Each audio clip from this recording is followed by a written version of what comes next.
आप सभी को जय मसीह की, प्रेज द लॉर्ड। आप सभी का हमारे YouTube चैनल स्वर्ग की रोटी में एक बार फिर से बहुत बहुत स्वागत है। पिछले दिन हमने पास्टर राज कपूर के साथ पवित्र आत्मा के अद्भुत कार्य इस विषय पर मनन करने का प्रयास किया था। आज हम इसी विषय के दूसरे भाग पर मनन करने का प्रयास करेंगे। आज का बाइबल पाठ हमें मिलता है उत्पत्ति की पुस्तक, उसका 1 अध्याय, उसके 1 से 5 पद में, जहां पर इस प्रकार से लिखा है। आदि में परमेश्वर ने आकाश और पृथ्वी की सृष्टि की। पृथ्वी बेडौल और सुनसान पड़ी थी और गहरे जल के ऊपर अंधियारा था तथा परमेश्वर का आत्मा जल के ऊपर मंडराता था। जब परमेश्वर ने कहा उजियाला हो, तो उजियाला हो गया। और परमेश्वर ने उजियाले को देखा कि अच्छा है, और परमेश्वर ने उजियाले को अंधियारे से अलग किया। और परमेश्वर ने उजियाले को दिन और अंधियारे को रात कहा। तथा सांझ हुई, फिर भोर हुआ। इस प्रकार पहला दिन हो गया। आइए हम मनन में जाने से पहले प्रार्थना करें।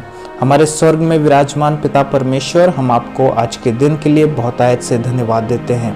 हम प्रार्थना करते हैं जब आज के दिन हम आपके मनन पर विचार करें। हम प्रार्थना करते हैं प्रभु कि हमें बुद्धि और ज्ञान से परिपूर्ण करें। पवित्र आत्मा की सहभागिता दें प्रभु यीशु मसीह के नाम से, आमीन।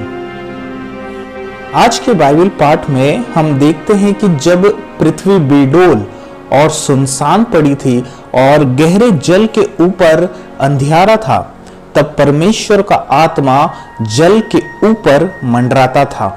इस वचन के अनुसार हम पाते हैं कि पवित्र आत्मा की उपस्थिति सृष्टि के आरंभ से पूर्व की, यानी कि सनातन काल से है, क्योंकि वह त्रिएक परमेश्वर का एक व्यक्तित्व है। आज के बाइबल पाठ से हम 3 बहुमूल्य बातों को सीखेंगे कि पवित्र आत्मा कैसे हमारे जीवन में अद्भुत कार्य करता है। पहली बात है, पवित्र आत्मा बेडौल जीवन में कार्य करता है। हम देखते हैं कि जब पृथ्वी बेडौल थी, यानी कि जब उसका स्वरूप बिगड़ा हुआ था, तब पवित्र आत्मा वहां मंडरा रहा था। बाइबल के कुछ विद्वान एक थ्योरी को मानते हैं। वे मानते हैं कि पृथ्वी के बेडौल होने, यानी कि उसका स्वरूप बिगड़ने का एक कारण है। वो मानते हैं कि परमेश्वर सिद्ध है, और जब पद 1 में उसने पृथ्वी ग्रह को बनाया, तब उसे उजाड़ नहीं परंतु सिद्ध बनाया था, अर्थात उसमें कोई कमी नहीं थी। लेकिन जब लूसीफर यानी कि शैतान के मन में पाप आया और उसने जब परमेश्वर से बगावत की, तब परमेश्वर पिता ने उसे स्वर्ग से नीचे फेंक दिया। आगे यह विद्वान अपनी थ्योरी देते हैं कि जहां लूसीफर गिरा था, वह कोई और स्थान नहीं बल्कि पृथ्वी ग्रह ही था। और चूंकि वह परमेश्वर पिता से बहुत क्रोधित था, तो उसने क्रोध में आकर परमेश्वर की कृति जो सिद्ध और परिपूर्ण थी, उस कृति यानी पृथ्वी को उजाड़ दिया था, जिसका प्रमाण हम पद 2 में देख सकते हैं। और वे इस बात को भी मानते हैं कि जब परमेश्वर ने फिर से पृथ्वी को बसाया, जिसका वर्णन हम 3 पद से पाते हैं, तब ही शैतान फिर से उसका स्वरूप बिगाड़ने की योजना बना रहा था। और उत्पत्ति के 3 अध्याय में हम देखते हैं कि मनुष्य जो कि परमेश्वर की समानता और स्वरूप में रचा गया था, उसके अंदर शैतान पाप ले आया। और मनुष्य जब पापी हुआ, तब उसका स्वरूप और समानता जो कि परमेश्वर की थी, वह बिगड़ गई, यानी कि वह बेडौल हो गया। यह बात बिल्कुल सच है कि पाप मनुष्य को बेडौल अर्थात उसका स्वरूप बिगाड़ देता है।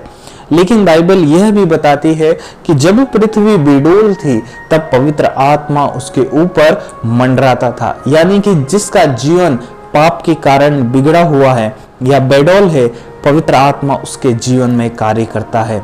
जब हम प्रभु यीशु को अपना उद्धारकर्ता करके ग्रहण करते हैं, तब परमेश्वर हमें अपने आत्मा से परिपूर्ण करता है, और यह आत्मा ही हमारे जीवन में रहकर हमारे पाप के द्वारा बेडौल जीवन को फिर से नया बनाता जाता है। दूसरी बात है, पवित्र आत्मा सुनसान जीवन में कार्य करता है। हम देखते हैं कि पवित्र आत्मा जिस स्थान पर मंडरा रहा था, वह स्थान सुनसान था। वहां कुछ और नहीं था, कोई और नहीं था। दूसरे शब्दों में हम कह सकते हैं कि वहां अकेलापन था। यूहन्ना 14:16 में प्रभु यीशु पवित्र आत्मा के विषय में कहते हैं कि मैं पिता से विनती करूंगा और वह तुम्हें एक और सहायक देगा कि वह सर्वदा तुम्हारे साथ रहे। इसका अर्थ है कि हमारे जीवन में जब हम स्वयं को सुनसान और अकेला महसूस करते हैं तब भी पवित्र आत्मा हमारे साथ रहता है और हमारे सुनसान और अकेलेपन में वह कार्य करता है। तीसरी बात, पवित्र आत्मा अंधियारे जीवन में कार्य करता है। हमने कल के मनन में पढ़ा था कि प्रेरितों की पुस्तक में जब प्रभु यीशु मसीह के चेले प्रार्थना कर रहे थे तब पवित्र आत्मा आग के रूप में उन चेलों पर उतरा था। इसी आग ने उनके जीवन को फिर से रोशन कर दिया था और उसके बाद उन्होंने बहुत बड़े बड़े काम किए। आज भी पवित्र आत्मा ऐसे लोगों में विशेष तौर से कार्य करता है जिनके जीवन में अंधकार है, वह उनके जीवन में रोशनी को लाकर अद्भुत कार्य को करता है।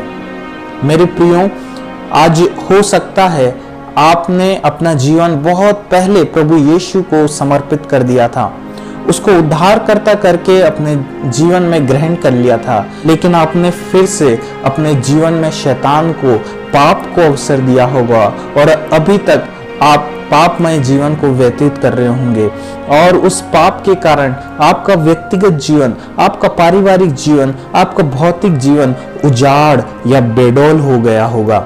या हो सकता है आज आपके प्रिय लोगों ने आपका साथ छोड़ दिया हो, अपने प्रिय को आपने खो दिया हो और उसके कारण आप अपने जीवन में सुनसान या अकेलापन महसूस कर रहे होंगे। या हो सकता है कि आज आप दाऊद की तरह अपने जीवन में अंधकारमय वादियों के बीच से होकर गुजर रहे होंगे और आपको, आपका भविष्य, आपका परिवार, आपके बच्चों का जीवन अंधकारमय लगता होगा।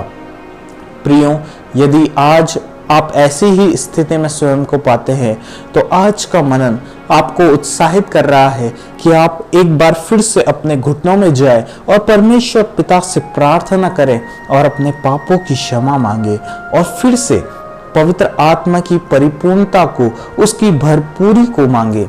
वह आपको एक बार फिर से अपने आत्मा का अभिषेक देगा, आपके बेडौल जीवन में आएगा, आपके सुनसान जीवन में आएगा, आपके अंधकारमय जीवन में आएगा और फिर से आपके जीवन में अद्भुत और महान कार्य को करेगा। आइए हम प्रार्थना में जाएं। हमारे स्वर्ग में विराजमान पिता परमेश्वर, हम आपको धन्यवाद देते हैं आज के मनन के लिए। प्रभु, आज हम ऐसे विशेष तौर से लोगों के लिए प्रार्थना करते हैं जिनका जीवन प्रभु पाप के कारण बेडौल है, जिनका जीवन पाप के कारण सुनसान है, जिनका जीवन पाप के कारण अंधकारमय है। मेरी प्रार्थना है पिता परमेश्वर, आज उनके जीवन में अपने आत्मा का अभिषेक दे, अपने आत्मा की परिपूर्णता दे, ताकि उनका बेडौल जीवन फिर से नया हो जाए, उनका सुनसानपन जीवन फिर से आपकी संगति में आ जाए और उनके अंधकारमय जीवन में पवित्र आत्मा की रोशनी आ जाए। हम धन्यवाद करते हैं, आपने हमारी प्रार्थना को सुना। प्रभु यीशु मसीह के नाम में मांगते हैं, आमीन। सबको जय मसीह की।